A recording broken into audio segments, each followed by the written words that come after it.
On the face of it, landscape photography seems like a really simple thing.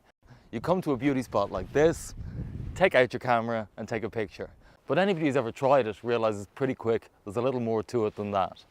So come with me on this hike today and we're going to discover everything you need to know about landscape photography. You know what they say, if you don't like the weather in Ireland, just wait 5 minutes. And the truth is that the weather is hugely changeable today. We've got kind of sporadic cloud cover, and that can be great. It gives you a lot of different lighting environments to work with. Now I can't wait to get off the beaten track and get into the wilderness, but as we're walking by, look at this. The lake is looking spectacular this morning, great potential for reflections and all of that in it. So I'm gonna head down there and see if I can grab a shot or two.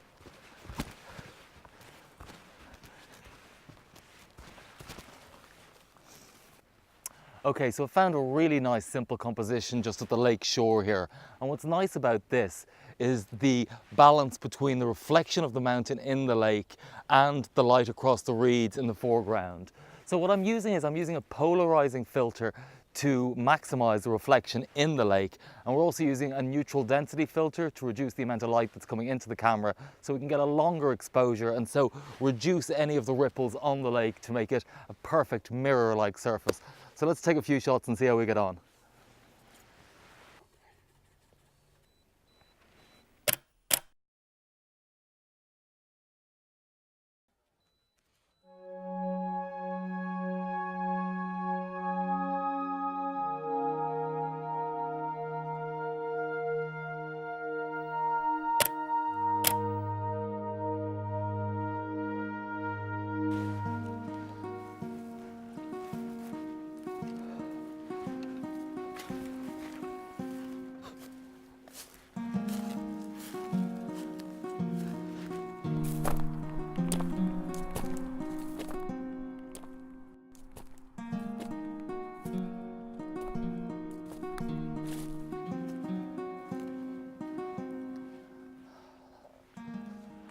I love environments like this for photography. They're full of texture and detail. Look at the bark here, it's really beautiful. The forest floor is this lush, vibrant green. The clouds have been kind of on and off today, so if we have any luck at all, we might get a little bit of sunshine and that'll bring a lot of drama to this forest floor. So let's go on in, set up a shot and see what we can get.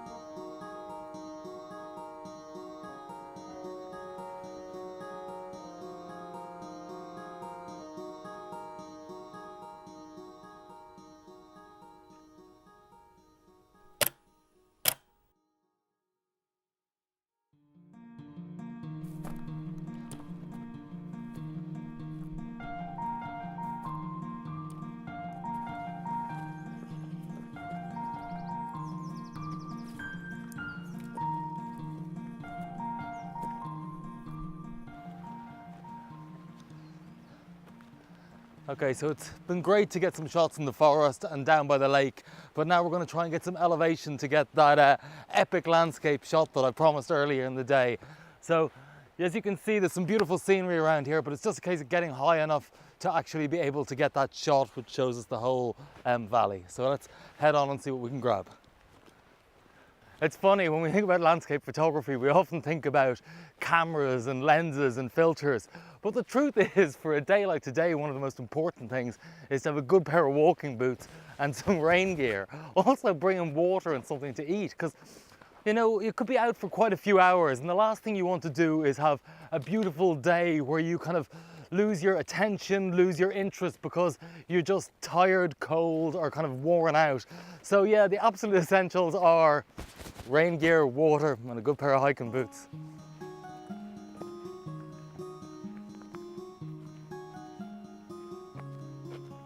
So as you can see, there's a great view here. We just need a split in the trees and we have a bit of a gap here. So this will hopefully give us a view of the whole glacial valley. So let's just have a quick look. Yeah, and as you can see, it's absolutely beautiful. Perfect day for this. We've got great texture in the clouds and yet we've got some sunlight on the valley itself. So let's just set up and see what we can get. Okay, so I'm just going to set up my tripod here. The great thing about a tripod, really, it's an essential piece of kit, you know, and not only does it allow you to get like longer shutter speeds and all of that, but it also allows you to step back from your image and see what your frame actually looks like, which is really essential. You want to step back, have a look and see if your composition is nice. So it really allows you kind of slow down the whole process.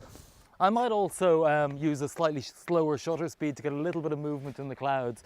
So tripod is an absolutely essential piece of kit, even if it is a bit painful to lug it all the way up to somewhere like here.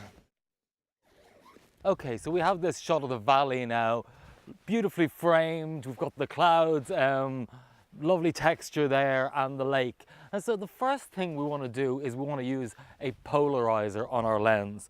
Now the polarizer is going to cut down or magnify reflections, and that depends on which way you twist the polarizer itself. So what we really want this polarizer to do is to give us as much reflection in the lake surface as possible, but also to kind of, it'll bring out the blues in the sky, and it'll control the highlights a little in any bits that are flaring light back to the camera. So let's just throw on that polarizer, and well, first of all, we'll take a shot of it without the polarizer on. Throw on that polarizer onto my lens now. Okay. So as I said, I should just manage our reflections in the lake, and it'll give us a little bit more blue in the sky. So you need to twist this polarizer to really, and you can see there, at one point it darkens the lake down an awful lot, and then as I twist it the other way, you can see the whole lake lighting up as a huge reflective surface, and if I twist it the other way, it darkens the lake down a lot. Okie dokie. So I want to really try and get some of those reflections in that surface.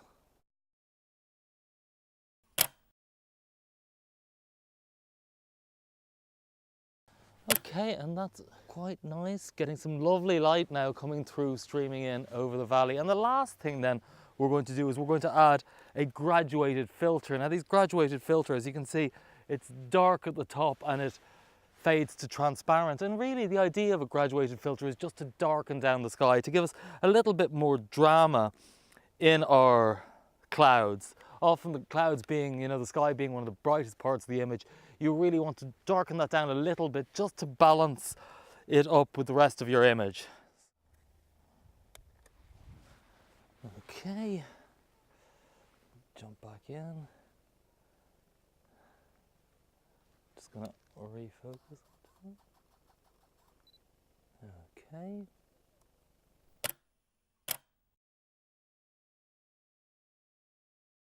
So it's amazing the variety of pictures you can get on just a simple short photo walk like we did today. So if you'd like to learn more about landscape photography, from the compositional tools that'll help you make stronger images to your choice of shutter speed, aperture and how to use filters, why not join me on my next walk? We'd love to see you.